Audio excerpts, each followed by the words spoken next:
Welcome. I'm Kinetic Symphony.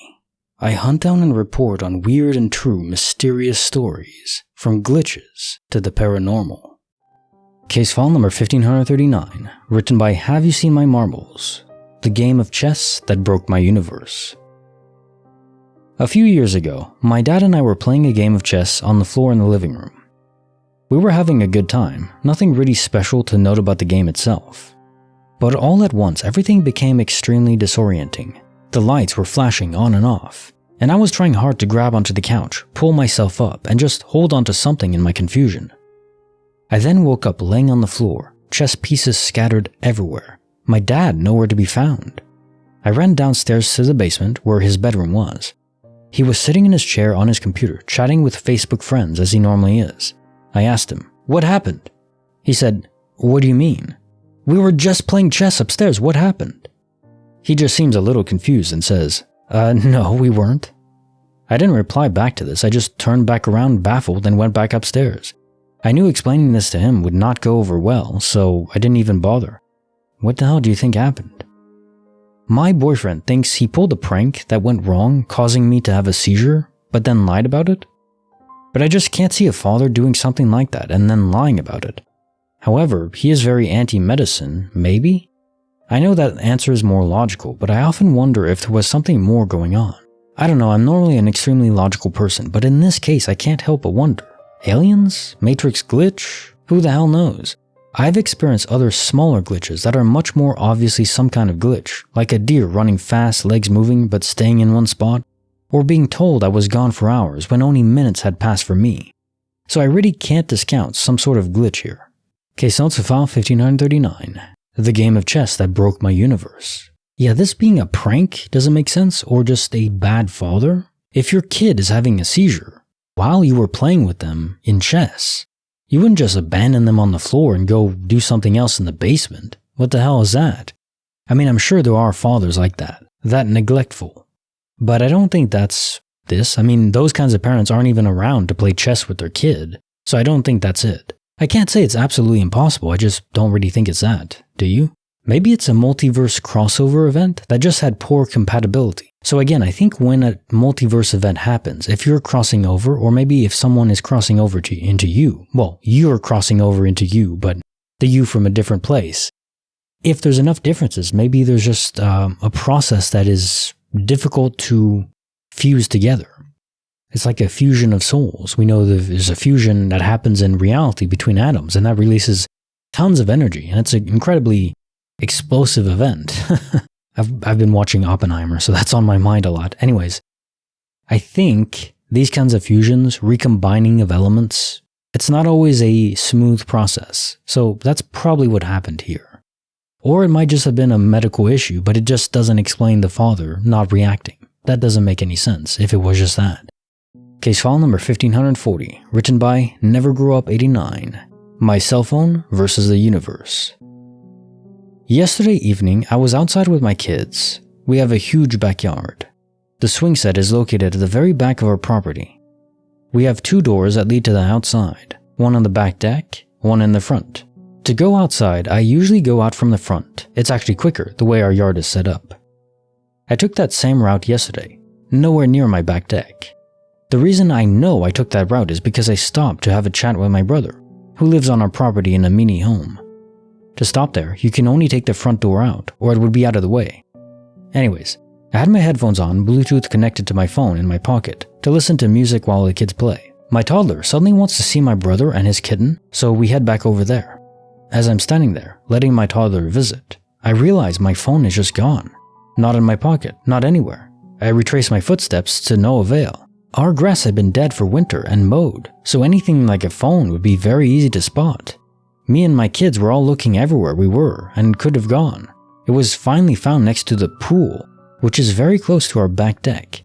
There is no possible way I would have taken my phone over there or even close. And I know I had my phone on me while watching the kids play because I was changing my music. I even asked my kids, did I just dissociate and walk over there and not remember? The oldest told me no, and that I had been with them the whole time. So between me sitting in the very back of the backyard, very far away from the pool and deck area, to my brother's house, it disappeared and traveled a good 30 yards away from me. I can't find an explanation. I've been going crazy over it. Maybe I am crazy. Case file 1540. My cell phone versus the universe. Yeah, phones are always disappearing and reappearing these days. I'm lucky, never happened to me, but something about phones. Maybe they're in sort of a quantum flux themselves because of all the electronic components, but I don't think it's that. I mean, physical desktop computers have more components and more power behind them, but they never disappear. I've never heard of a story where someone's computer, laptop yes, but not a large desktop-sized computer, disappearing. So I do think that size matters. The bigger an object is, the harder it is for the universe to lose track of it, or for some other entity to pull it out of the universe for a period of time. So yeah, these small phones that we use all the time, they're always with us, so we're more prone to notice when they go missing. When I was younger, I had horrific nightmares. I would run around the house screaming or simply pacing in my sleep. I had very little memory of the dreams. My mom used to go to psychics every now and then at the insistence of my aunt. While my mom was with the psychic told her I was having nightmares and basically I was fighting demons in my sleep. She advised my mom to burn sage in the four corners of my room and put salt across the windows and doors of the house, and that the nightmares would stop in 3 months if she did this. My mom didn't tell us about this or follow the advice for a few months. The nightmares continued and eventually she decided that she could try it. But still she didn't tell us because if it worked, great. If not, no one would know or make fun of her. She later told me that one of the main reasons she tried it is because during a nightmare, I ran into my sister's room, which was my parents' room until a few days before, and frantically asked, "Where's the sage?" My mom tried the burning sage and salt across the windows, and in 3 months the nightmares stopped. They haven't started again in my house, but I have gotten them when spending nights in other places, hotels, friends' houses, etc. Normally I would say of course they stopped. You were told they'd stop at 3 months. I would say that except for the fact that no one besides my mom knew she did it 7 or so years ago, and she only told me this story recently. Either way, I'm thankful they stopped. Case notes for the bonus file. A mother's secret ritual. I have some questions about this one because why is it specifically 3 months? Why not 2? Why not 4? Why not immediately? Why does burning sage and salt take time to act on ghostly forces in the area? Why wouldn't it be instantaneous? Now I don't know, and it seems pretty clear that it really did work because the mother told no one, so they didn't even know there was a process ongoing, and it was affecting the mother's child, so the child wouldn't have said, well, my nightmares are over, if they weren't, so it really did work. It's just interesting why it did. Maybe it's not even related to the items.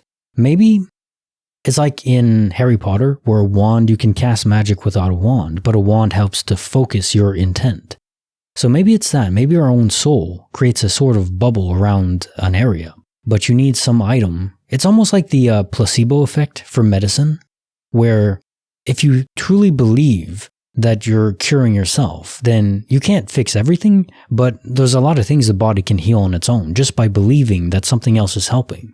It's very odd, but maybe something similar happens with the soul. If you believe, or you at least suspect there's a possibility that something can help you, then your own soul can project outward a sort of force field. Now time for the funny fact of the day. The unicorn is the national animal of Scotland. It's been a symbol of purity and power in Scottish heraldry for centuries. Isn't that just cute? I think it's cute. An actual mythical creature that doesn't exist, as far as we know, is the national animal for Scotland. I don't know if there's any other countries on Earth that have a kind of mythical creature as their national animal. I'll look it up, but it's pretty fun. Like the video, subscribe, hit the bell. Kinetic Symphony signing off.